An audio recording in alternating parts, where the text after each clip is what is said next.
नमस्कार।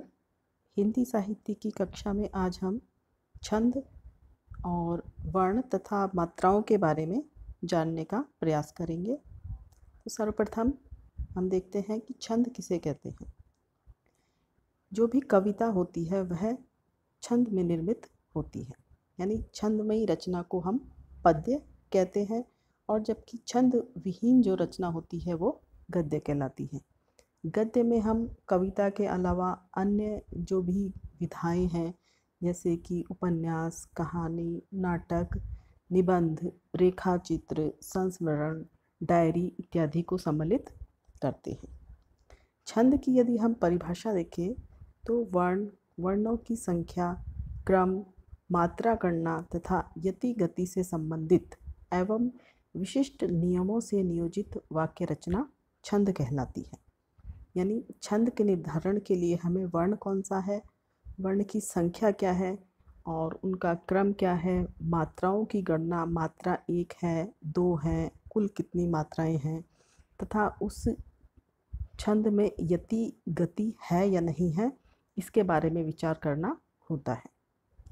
पद्य या छंदमयी रचना चरणों में विभक्त होती है और प्रत्येक चरण में वर्णों और मात्राओं की संख्या निश्चित होती है। छंद में यदि वर्णों की संख्या निश्चित हो तो वो वर्णिक छंद होंगे, और यदि मात्राओं की संख्या निश्चित हो तो वो मात्रिक छंद होते हैं।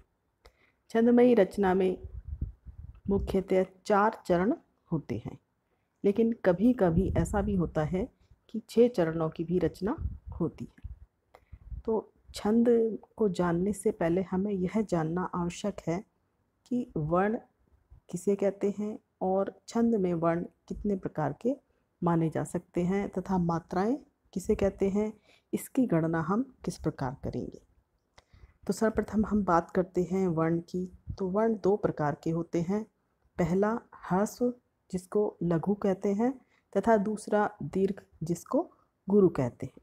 लघु वर्ण की जो मात्रा है वो 1 मानी जाती है और गुरु वर्ण की मात्रा 2 मानी जाती है।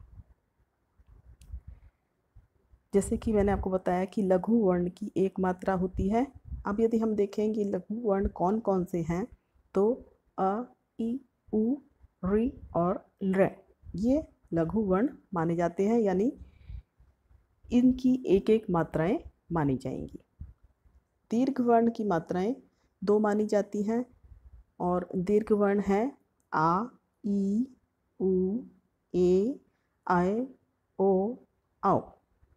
इनको दीर्घ इसलिए माना जाता है क्योंकि इनके उच्चारण में समय अधिक लगता है।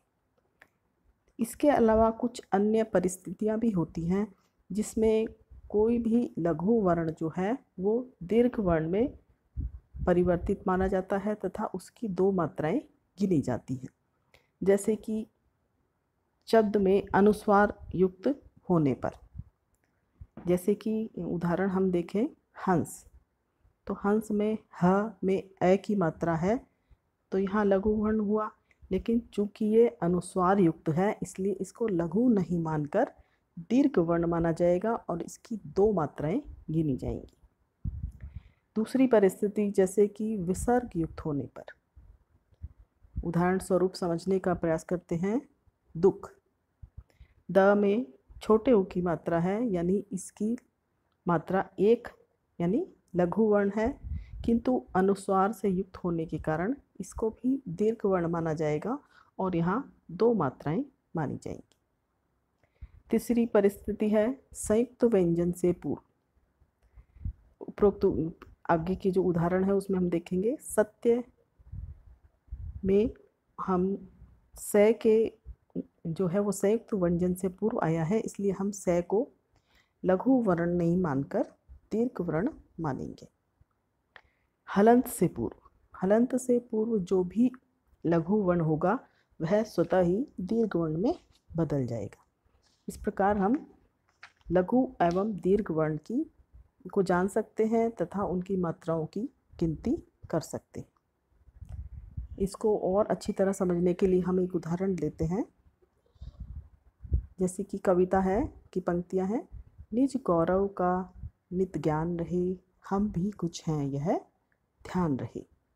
तो इसमें आप देखेंगे निज शब्द जो है उसमें छोटे ऊ और ए की मात्राएं हैं, दोनों ही लघु वर्ण हैं, यानी कि एक एक मात्रा गिनी जाएगी। गौरव शब्द में गय में औ की मात्रा यानी कि दीर्घ वर्ण है, वहीं र और व में अ की मात्राएं हैं यानी लघु वर्ण और एक एक मात्रा।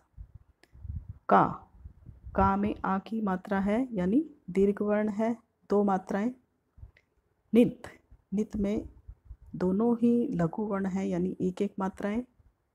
ज्ञा में आ की मात्रा दो मात्राएं और न में एक मात्रा। रहे र में अ की मात्रा यानी कि लघु वर्ण एक मात्रा और ह में एक ही मात्रा यानी दीर्घ वर्ण दो मात्रा। तो यदि हम इनकी ऊपर वाली पंक्ति की गिनती करें तो यह 16 मात्राओं का चरण है।